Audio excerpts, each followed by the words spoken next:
ایک بات اور، جو لائق اسٹوڈنٹ ہوتے ہیں نا وہ استادوں سے ڈگریاں نہیں پوچھتے. آپ فرسٹ ایئر کے اسٹوڈنٹ تھے یا آپ تھرڈ ایئر کے اسٹوڈنٹ تھے، آپ کسی کلاس میں بھی تھے، کالج میں آپ بیٹھے ہوئے تھے، آپ کے ٹیچر آ گئے، سمجھ لیجئے اردو کے ٹیچر آ گئے، انہوں نے آتے کہا کتابیں نکالو بھائی اردو پڑھیں، سب نے نکالنی. ایک سیانا تھا بیچ میں سے، تیز تھا.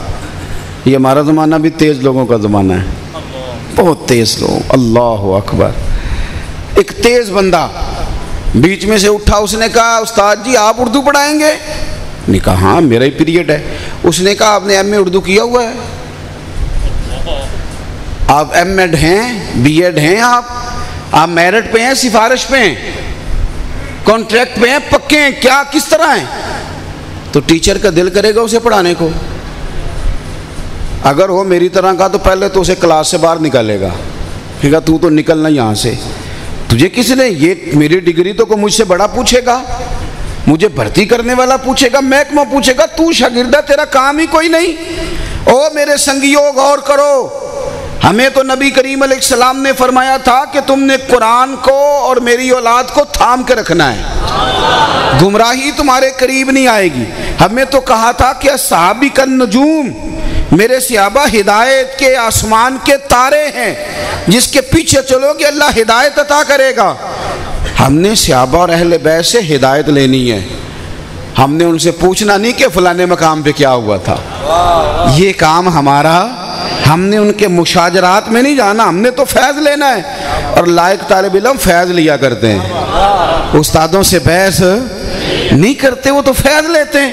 توجہ سے سیکھیں. حضرت صدیق اکبر سے صداقت سیکھیں، حضرت فاروق اعظم سے جینا اور دنیا میں انقلاب لا کے ڈٹنا سیکھیں، حضرت عثمان سے حیا سیکھیں. اور یاد رکھو مولا علی کا پیار تو ایمان ہے، ان کا نفاق ہی تو، ان کا بغض ہی تو نفاق ہے. حضرت علی سے دلیری سیکھو، امام حسن سے سب کچھ قربان کر کے مسلمانوں کو ایک جگہ پہ جمع کرنا سیکھو، اور امام حسین سے صبر سیکھو، امام حسین سے استقامت سیکھو. آپ سیکھیں، آپ کسی ایک کے پیچھے لگیں، کسی کو آئیڈیل بنائیں، ان کی زندگی کو پڑھیں، آپ گہرائی میں اتریں، تھوڑا سا اپنا تعلق بنائیں اور احترام کا رشتہ بنائیں، ادب کا رشتہ. حضرت عبداللہ ابن عباس رضی اللہ تعالیٰ عنہ نے نا ایک دن حضور کی خدمت کی. یہ کتابوں سے بھی بڑا کچھ ملتا ہے اور خدمت سے بھی بڑا کچھ ملتا ہے. اسٹوڈنٹ تھوڑے ناراض ہو گئے مجھ سے. وہ آج کل کے اسٹوڈنٹ جو ہے نا وہ استادوں سے تھوڑا زیادہ پڑھ جاتے ہیں کئی دفعہ، تو ٹیچر کو بھی مشورہ دیتے ہیں. بلکہ آج کل تو مرید اس قسم کے ہیں، وہ پیروں کو مشورہ دیتے ہیں، کہتے ساڈے بھی کدی انج ہوے نا تے کام ٹھیک ہو جاتا ہے. میں ایک نا شادی کی تقریب میں جا رہا تھا، تو میرے وہ جاننے والے تھے، میرے آگے آگے وہ چل رہے تھے، تو پیچھے میں تھا. تو بچہ اپنے ابا کو مشورہ دے رہا ہے، کہتا اتنے جا کے نا تے میٹھے چولاں تے سالن پا کے نہ کھایا جے، بےزتی ہوندی بندے دی. آپ میٹھے چاولوں پہ سالن ڈال لیتے ہیں، کوئی بات ہے؟ تو وہ ابا بیچارہ پریشان ہو گیا کہ اتنے لوگوں میں. تو میں پھر پیچھے سے اس کو میں نے پکڑ لیا، میں کہ پتر تو ذرا لیٹ آیا دنیا تے، نہیں تے ساری فیملی سیانی ہونی سی. کیا بات کرتے ہیں آپ؟ ان چیزوں کو آپ نے کیا، ہماری نئی نسل نے کیا آپ لوگوں کو فوٹو ہی تو دکھائی ہے، اس کے علاوہ ہم کیا کر سکیں؟ حقیقتیں ہوتی ہیں اور تصویریں ہوتی ہیں. اتنا زیادہ اگر آپ انہی چیزوں میں الجھ جائیں گے تو حقیقت رہ جائے گی، اصل کام رہ جائے گا. ہمارے بچے سمجھتے ہیں زندگی موبائل کے اندر ہے، فلانے نے یہ کہہ دیا، فلانے کا یہ کومنٹس آ گیا، موبائل کے اندر زندگی ساکت ہے، موبائل کے باہر زندگی چلتی ہے. آپ حقیقت کا ادراک کریں اور زندہ رہنا سیکھیں، اس سے نکلیں تھوڑا سا باہر، ورنہ تو آپ کسی اور دنیا کے مسافر ہو جائیں گے. یہاں جیے جہاں آپ کے ارد گرد ہنستے کھیلتے اٹھتے بیٹھتے لوگ آپ کو نظر آتے، ورنہ نفسیاتی طور پر آپ کسی اور دنیا میں سفر کرنے لگیں گے. عزیز دوست سنیں میں کیا عرض کر رہا ہوں. خدمت جو ہوتی ہے نا، خدمت وہ آپ کو بڑا کرتی ہے. کئی دفعہ خدمت سے وہ کچھ ملتا ہے جو ویسے. حضرت عبداللہ ابن عباس نے نا نبی پاک علیہ السلام کے لیے وضو کا پانی رکھا تھا. لمبی چوڑی بات نہیں، اور آپ کو بخاری میں ملے گا، وضو کا پانی رکھا تھا، میرے نبی پاک نے پوچھا کس نے رکھا ہے؟ حضور حضرت عبداللہ ابن عباس نے، تو فرمایا اللہ عبداللہ کو علم و حکمت عطا فرما۔ ایک دن پانی رکھ کے دعا لی تھی، ایک دن خدمت کر کے دعا لی تھی، اس امت کے سب سے بڑے مفسر قرآن بن گئے۔ لیکن انہوں نے اس طرح نہیں کیا کہ میری اب نسبت چونکہ اونچی ہے، مجھے دعا مل گئی ہے تو میں نے کسی استاد کے پاس نہیں جانا۔ جس طرح آج کل ہے نا، پیروں کے گھر میں پیدا ہونے والا ہر بچہ ہی پیر ہے، سارے علم لدنی والے ہیں۔ بھئی غوث پاک تو 12 سال پڑھتے رہے، خواجہ اجمیر تو پڑھتے رہے، تجھے علم لدنی کیسے آ گیا گھر بیٹھے بیٹھے؟ یہ کس طرح ممکن ہے؟ علم لدنی بھی تبھی آتا ہے جب آپ علم ظاہر میں کچھ نہ کچھ سفر کریں۔ سمجھ لیں آپ، حضرت عبداللہ ابن عباس نے حضور سے دعا لی، پھر وہ ایک ایک صحابی کے دروازے پہ جاتے، اور اس طرح نہیں جاتے تھے کہ باہر نکلیں مجھے پڑھائیں، بلکہ وہ اس طرح جاتے تھے صحابہ کے دروازے پہ، اور سنو بھائیو، خاندان رسول میں سے ہیں، حضور کے چچا زاد ہیں، اس طرح دروازے پہ جاتے تھے کہ حضرت ابی بن کعب کے گھر گئے یا حضرت زید بن ثابت کے گھر گئے، ان کے دروازے پہ باہر بیٹھ گئے، دستک نہیں دی، کھٹکھٹایا نہیں۔ کیوں؟ فرماتے تھے استاد جب اپنی مرضی سے باہر آئیں گے نا تو پھر کہوں گا میں مدینے والے کی حدیث سننے آیا، خود جا کے نہیں کہنا۔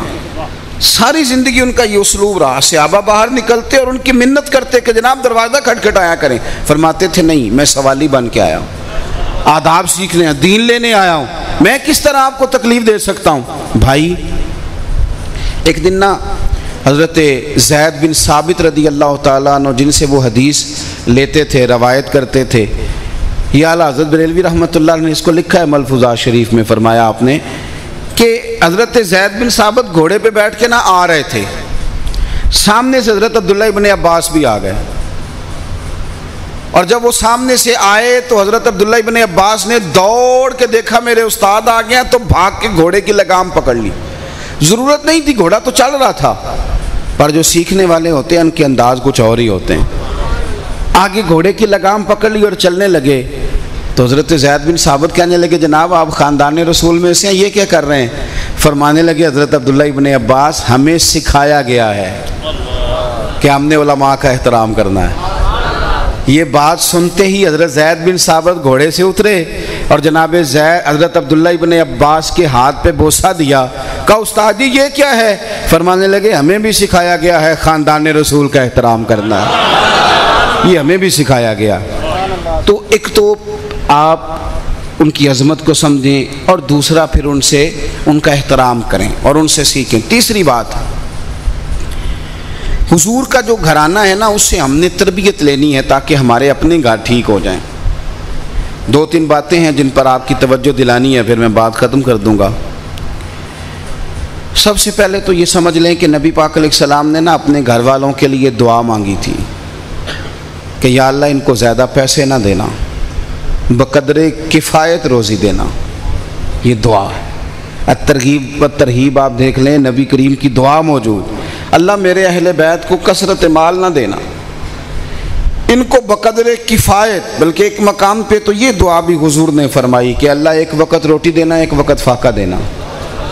کوئی بندہ آج دعا مانگتا ہے اپنے بچوں کے لیے؟ یہ ہم نہ سہولتیں لینے نکل گئے ہیں بازاروں میں اپنی اولادوں کے لیے، ہم ان کو مال دولت دے کے مرنا چاہتے ہیں۔ جو لوگ مال و دولت دے کے دنیا سے جاتے ہیں ان کے بچے تو تباہ بھی کر دیتے ہیں کچھ مہینوں میں۔ اگر ہم وہ ساری اپنی مصروفیات اپنی اولادوں کی تربیت پر خرچ کرتے اور ہم انہیں جینا سکھاتے، سیدہ پاک کے گھر کے اندر تو مہینہ مہینہ چولہا نہیں جلتا تھا۔ ہر بندہ اٹھ کے کہتا ہے پیر صاحب دعا کرے میری بیٹی بڑی دکھی ہے۔ کیا کسی کی بیٹی اپنے گھر میں اتنا کام بھی کرتی ہے کہ ہاتھوں پہ چھالے پڑ جائیں؟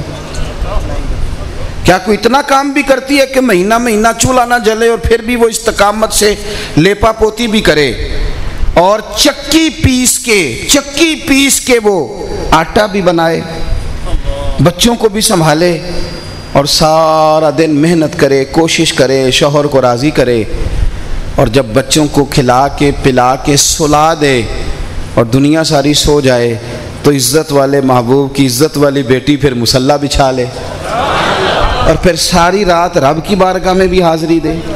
گھر اس طرح بنتا ہے۔ حضرت فاطمہ الزہرا رضی اللہ تعالیٰ عنہ نے آ کے عرض کیا تھا، یا رسول اللہ صلی اللہ علیہ وسلم میں سارے کام کرتی ہوں، مجھے علی المرتضیٰ رضی اللہ تعالیٰ عنہ نے بتایا ہے کہ آپ کے پاس غلام آئے ہیں، اگر ایک غلام مل جائے تو گھر کے کام کاج میں میرا ہاتھ بٹائے گا۔ تو کریم نے کیا فرمایا؟ سیدہ تو اس دروازے پہ آئی ہیں جہاں سے خالی گیا ہی کوئی نہیں کبھی، لیکن کریم فرمانے لگے فاطمہ بیٹے گھر جا 33 بار سبحان اللہ پڑھا کر، 33 بار الحمدللہ پڑھا کر، 34 بار اللہ اکبر پڑھا کر، یہ تسبیح جب بھی ختم ہوگی رب ایک غلام آزاد کرنے کا ثواب عطا فرمائے گا۔ لیکن انہوں نے ساری زندگی اپنے کام خود کیے، ساری زندگی ڈیوٹی خود کی، ساری زندگی خدمت کی انہوں نے۔ میرے بھائی ہم نے نا بہت زیادہ آسانیاں ڈھونڈنی شروع کر لی ہیں۔ جو لوگ اس قدر آسائشوں کا شکار ہو جاتے ہیں وہ زندگی میں انقلاب نہیں برپا کر سکتے۔ جن کی گاڑی کا دروازہ کوئی بند کرے، جوتے کوئی پہنائے اور اٹھ کر وہ اپنے لیے پانی کا گلاس بھی تھامنا مناسب نہ سمجھیں، وہ میدانوں میں کیسے رہیں گے؟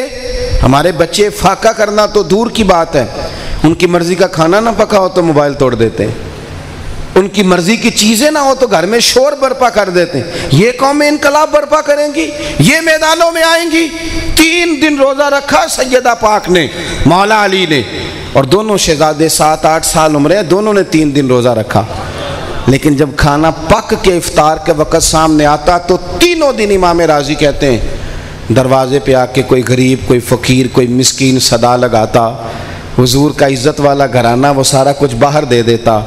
3 دن کھجور پانی سے افطار، کھجور پانی سے ان لوگوں کا سحر، اسی طرح انہوں نے روزے رکھے اور افطار کیے 3 دن۔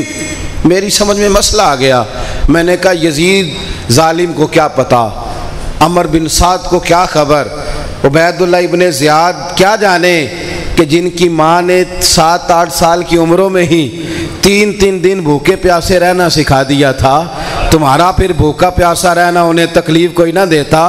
وہ استقامت کا پہاڑ بنے رہے، اہل بیت کے خیموں میں 3 دن پانی اور کھانا تو بند رہا، پر قرآن پاک کی تلاوت ہر وقت جاری رہی، تلاوت قرآن ہر وقت جاری رہی، چونکہ ان کی اماں نے سکھایا تھا۔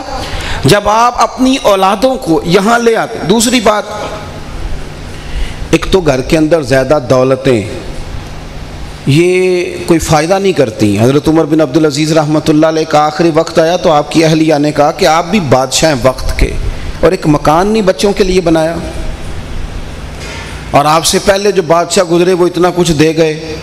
تو حضرت عمر بن عبدالعزیز نے اپنے بیٹوں کو بلایا اور بلا کے فرمانے لگے پتر اپنے ابا کو معاف کر دو، میں بزدل تھا، تمہارے لیے جائیدادیں نہیں بنا سکا۔ ابا جی آپ بزدل تھے، کیا مانا؟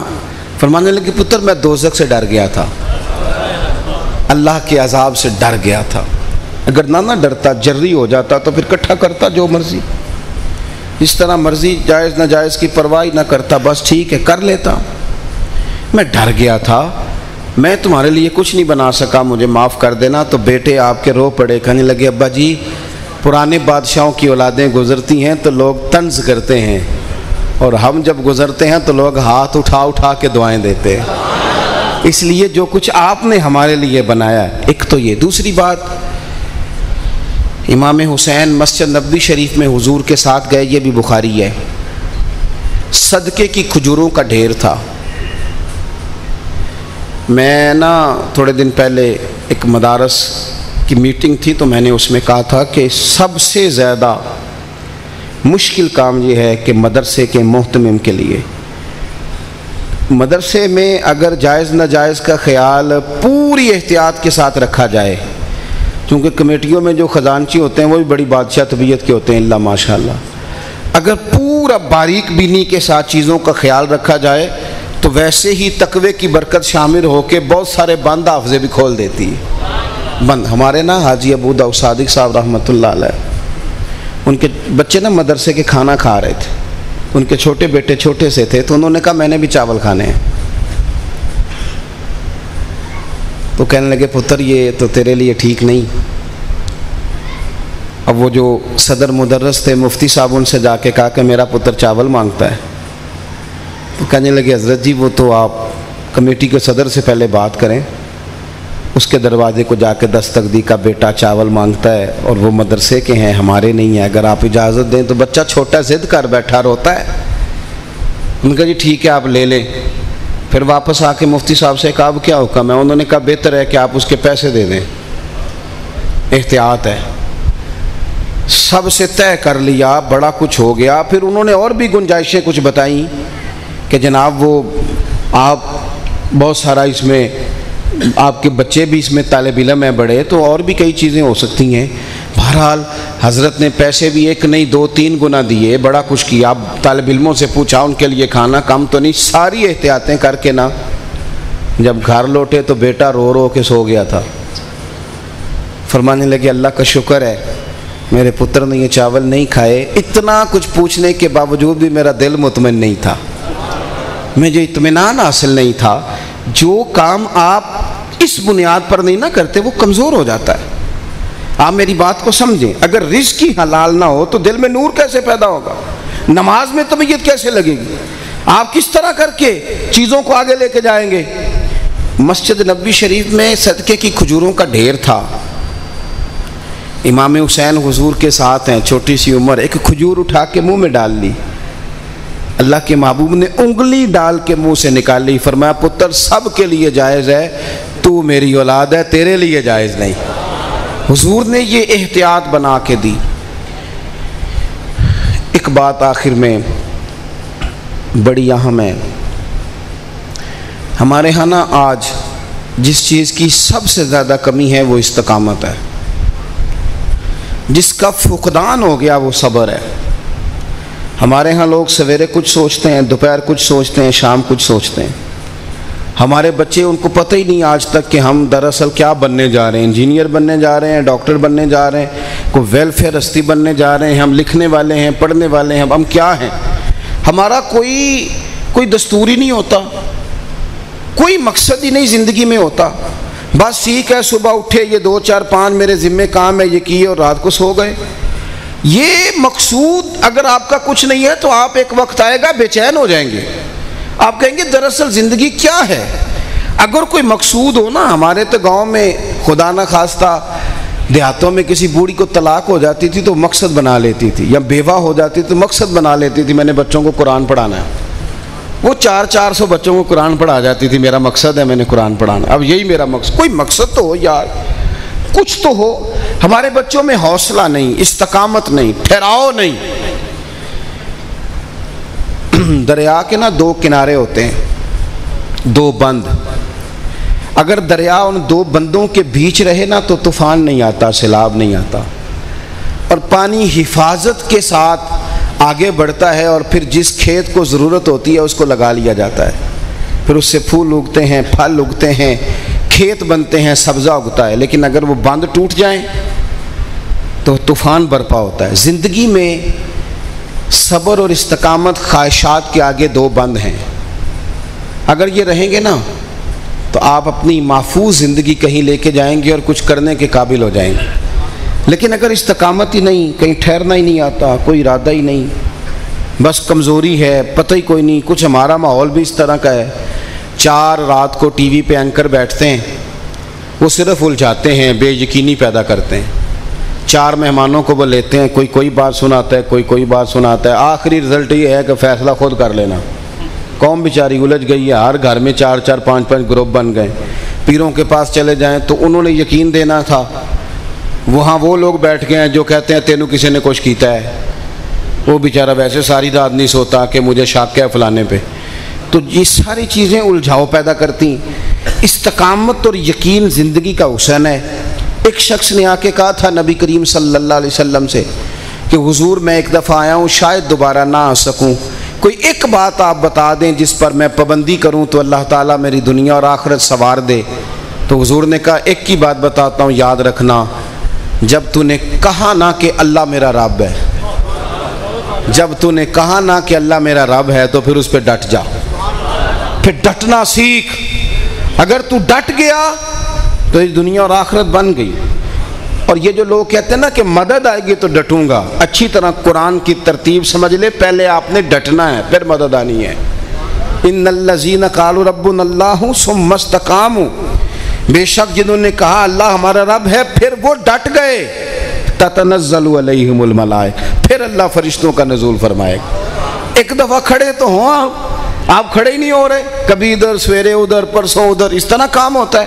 آپ جس کو حق اپنے اندر جب آپ نے اتار لیا پھر ڈٹیں۔ امام حسین کے ساتھ وہ ساری چیزیں تھیں جو کسی کو بھی بلیک میل کر سکتی ہیں۔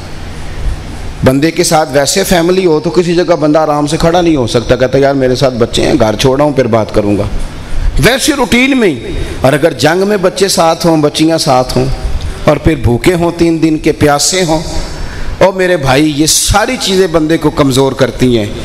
اپنے دیس میں بندہ جوان ہوتا ہے، پردیس میں وہ پریشان ہوتا ہے۔ امام علی مقام کو مکہ اور مدینہ میں تو نہیں تھے نا، یہ ساری چیزیں تھیں، پر ڈٹ کے میدان میں آئے۔ اور جب مقام بیضاء میں پہنچے، مکہ مکرمہ سے کربلا جاتے ہوئے مقام بیضاء میں کھڑے تھے، فرزق شاعر ملا، کہنے لگا حضور آگے نہ جائیے گا۔ فرمایا کیا ہوا؟ کہنے لگا کوفے والوں کے دل آپ کے ساتھ ہیں، تلواریں یزید کے ساتھ ہیں۔ امام فرمانے لگے دلیل کیا ہے؟ کہنے لگا میں حضرت مسلم بن عقیل رضی اللہ تعالیٰ عنہ کی مقدس لاش کو کوفے کے چوک میں لٹکا ہوا دیکھ کے آیا ہوں۔ امام حسین فرمانے لگے اچھا ایک بات پھر مجھے بس تو بتا دے، میرا بھائی مسلم لٹک گیا ہے، کسی ظالم کے آگے جھکا تو نہیں؟ کہیں جھکا تو نہیں تو نے دیکھا؟ کہا حضور جھکے نہیں۔ فرمایا پیچھے ہٹ پہ رستہ چھوڑ، مجھے بھی اس رستے پہ جانے دے جہاں جھکنا نہیں آتا، سر کٹانا ضرور آتا ہے، جانے دے۔ حضرت عبداللہ ابن زبیر رضی اللہ تعالیٰ عنہ نا امام حسین کے بعد یزیدی فوجوں کے ساتھ لڑے۔ حضرت عبداللہ ابن زبیر حضرت ابوبکر صدیق کے نواسے، عشرہ مبشرہ صحابی، حضرت زبیر بن عوام رضی اللہ تعالیٰ، ان کے بیٹے ہیں، حضور کی پھپھو کے پوتے ہیں۔ ان کو گٹی نبی کریم علیہ السلام نے دی تھی، مدینہ منورہ میں پیدا ہونے والے یہ سب سے پہلے بچے ہیں۔ حضرت عبداللہ ابن زبیر لڑے فوجوں کے خلاف، تو اس وقت ان کی والدہ آنکھوں سے نظر نہیں آتا تھا اور 90 سال عمر تھی۔ حضرت عائشہ صدیقہ کی بڑی بہن حضرت اسماء بنت ابی بکر رضی اللہ تعالی عنہا، اور یہ کیا خاتون ہے، کبھی آپ غار ثور پڑھے نا، ان ہجرت کے واقعات میں آپ کو چمکتا دمکتا کردار نظر آئے۔ بوڑھی اماں اور آنکھوں سے نظر، ہمارے تو بوڑھے بھی ناراض نہ ہوئیے گا، وہ کہتے ہیں بیٹے وہ پڑوسیوں کے بچے کو کوئی مار رہا ہے ظالم، تو نہ باہر جانا، ان کی لڑائی ہے ہماری نہیں، وہ فلانی جگہ ظلم ہو رہا ہے، پتر تو نہ نکلنا۔ اچھی طرح یاد رکھو اگر کسی کے گھر کی آگ نہ بجھائی جائے تو وہ اپنے گھر بھی آ جایا کرتی ہے۔ اگر پڑوسی کے گھر میں آگ جلنے دو گے تو تیرا گھر بھی جل جائے گا۔ ظالموں کے ہاتھ پکڑو، اگر وہ کسی اور کو تکلیف دیں گے تو وہ عادی ہو جائیں گے، تمہیں بھی دیں گے۔ میرے بھائی حضرت عبداللہ ابن زبیر لڑ رہے تھے، اللہ کی حکمت کے تقاضے ہیں، کچھ فوج آپ کی شہید ہو گئی، کچھ پیچھے ہٹ گئی۔ آپ نے اپنی والدہ کے پاس گئے، بوڑھی اماں کے پاس۔ ہمارے ہاں تو عورتیں رو دھو کے تو کمزور کر دیتی ہے نا چیزوں کو، جا کے کہنے لگے اماں کچھ دوست شہید ہو گئے، کو پیچھے ہٹ گئے، تیرا کیا مشورہ ہے؟ تو والدہ کہنے لگی پتر پہلے تو یہ بتا کہ تو حق پہ ہے کہ نہیں؟ کہا اماں ہوں میں حق پہ۔ تو اماں کہنے لگی پتر پھر تو نہ اس طرح کرنا، میرا ایک حکم یاد رکھنا، تیر کوئی بھی تیری پشت پہ نہ لگے، جتنے بھی لگے سینے پہ لگنے چاہیے۔ تو کہتے ہیں میں نے کہا اماں پھر تو صبر کرنا، جن دشمنوں سے میرا مقابلہ ہے نا، یہ صرف قتل نہیں کرتے، یہ آنکھیں نکال دیتے ہیں، کان کاٹ ڈالتے ہیں، وجود کے ٹکڑے کر دیتے ہیں، صبر کرے گی؟ تو ماں کہنے لگی پتر تو صبر کر کے جا، اور تو میری فکر نہ کر، میں تجھے نصیحت کرتی ہوں، یاد رکھنا بکرے کو تکلیف صرف ذبح ہوتے وقت ہوتی ہے، کھال اترتے وقت نہیں ہوتی، گوشت بنتے وقت نہیں ہوتی، جا تو۔ حضرت عبداللہ ابن زبیر کو شہید کر کے مکہ مکرمہ کے چوک میں ان کی لاش مبارک کو لٹکا دیا گیا۔ 2-3 دن میت پڑی رہے تو اس میں سے اسمیل آتی، 14 دن لاش مبارک لٹکی رہی، پر جو قریب سے جاتا تھا خوشبوؤں کے حلے آتے تھے۔ گھٹی میرے نبی پاک نے عطا فرمائی ہے نا۔ بادشاہ نے بلایا، امیر نے، سپہ سالار نے حضرت اسماء بنت ابی بکر کو، کہنے لگا اسماء آپ کو پتہ ہے آپ کا بیٹا چوک میں لٹکا ہوا ہے؟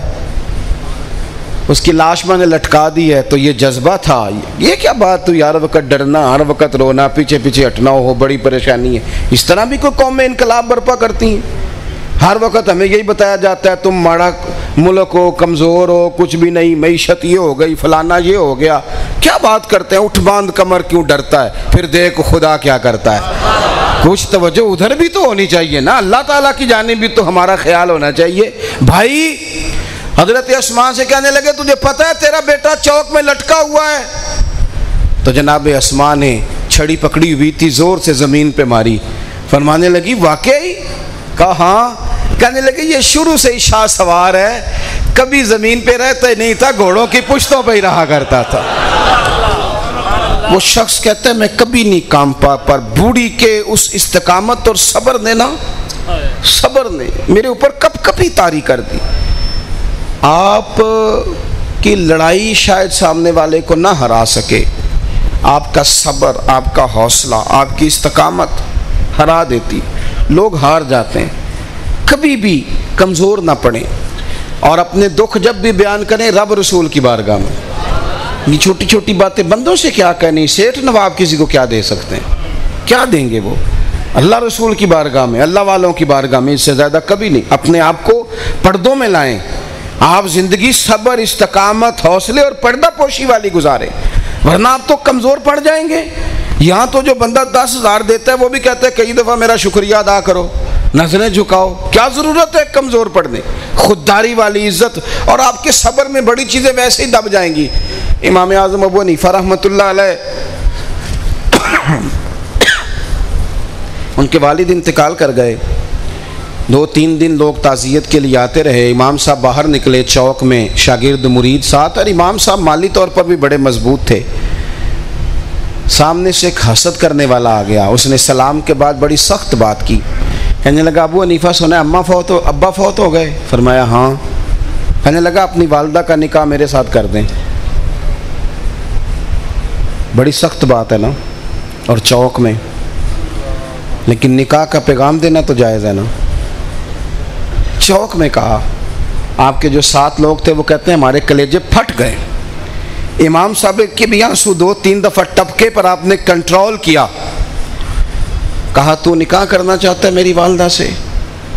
امام صاحب فرمانے لگے یہ عدت گزرتی ہے نا تو میں تیرا نام لے کے اماں سے بات کروں گا، وہ عاقلہ اور بالغہ ہے، اگر تیرے ساتھ نکاح کرنا چاہے گی تو مجھے اعتراض نہیں۔ یہ بات کہہ کہ امام صاحب اگلے چوک میں گئے تو وہ بندہ دھڑام سے زمین پہ گرا، اس کی روح ہی پرواز کر گئی۔ لوگوں نے آ کے کہا کہ حضور اس سے کیا ہوا؟ آپ نے کو بددعا دیا مر گیا؟ فرمایا میں نے کچھ بھی نہیں کہا، میں نے تو صبر کیا، فقط صبر کیا۔ کہا حضور پھر ہوا کیا؟ فرمانے لگے اس نے سمجھا تھا میں لاوارث ہوں، یہ چوک میں جس طرح چاہے رسوا کرے۔ فرمانے لگے اسے کچھ بھی نہیں ہوا، ابو حنیفہ کے صبر نے اس کی جان لے لی، میرے صبر نے۔ اور جتن جتن تے ہر کوئی کھیڈے، کدے ہارن بھی کھیڈ فقیرہ، جتن جتن تے ہر کوئی کھیڈے، تو کدے ہارن بھی تے کھیڈ فقیرہ، جتن دا مل کوڈی پیندئی، ہارن دا مل ہیرا۔ صبر والی زندگی گزاریں، استقامت والی زندگی گزاریں، آپ دیکھیں گے بڑی مشکلات قریب آئیں گی، پھر وہ بھاگ جائیں گی، کہیں گے یہ تو بندہ ہی بڑا تگڑا ہے، وہ ٹکرائیں گی اور پاش پاش ہو جائیں گی۔ پھر اپنی ساری گفتگو کو دہراتا ہوں، ایک تو ان لوگوں کی عظمت کو سمجھیں، ان سے پیار کریں اور صحیح والا کریں، جذباتی، اور دوسرا ان کا احترام کریں، تیسرا ان سے سیکھیں، اور چوتھی بات یہ کہ اپنے گھر اس طرح تعمیر کریں جس طرح حضور نے ہمیں سکھایا ہے۔ گھروں میں زیادہ پیسوں کی نہیں، تقوی کی ضرورت ہے، حلال حرام کا خیال رکھنے کی ضرورت، اور صبر اور استقامت زندگی کا حسن ہے۔ اللہ تعالیٰ توفیق عمل عطا فرمائے۔ ختم شریف یقیناً ہوگا۔